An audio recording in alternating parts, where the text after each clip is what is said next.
again. Senator Mary Morden.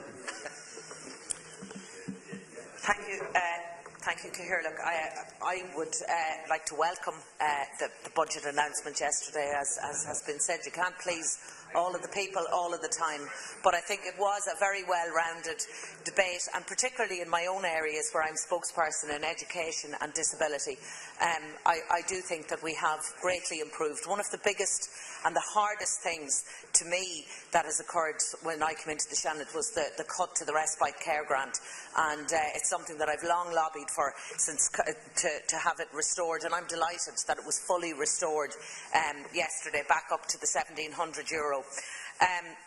I'm also thrilled that €15 million in funding has been provided to facilitate full participation of children with disabilities in the childcare scheme. Again, something that will really improve and give children with disabilities equal access to education, which they should have.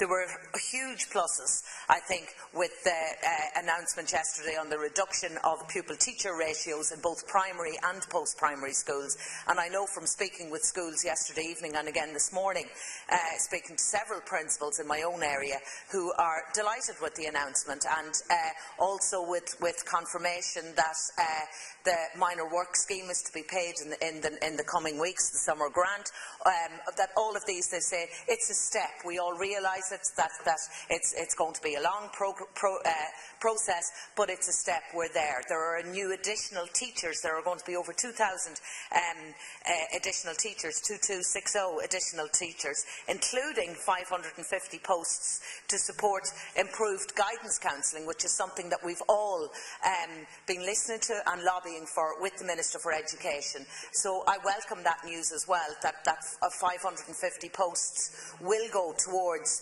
improving managerial structures and improved for guidance counselling. I think that's a great move. Also, I think, to look and see that the Christmas bonus is going to be restored to be 75%, and also that we have an increase in the state pension for the first time since, I think, 2009. We also have the travel funding, which is great. So I think there are plenty of pluses. Yes, there are other things that we would all love to have seen being included, but I think well-rounded, there is something in it for everybody. I would just take up one point, and it's a point that I think Senator Hayden raised today about the housing issues, and others have commented on it as well.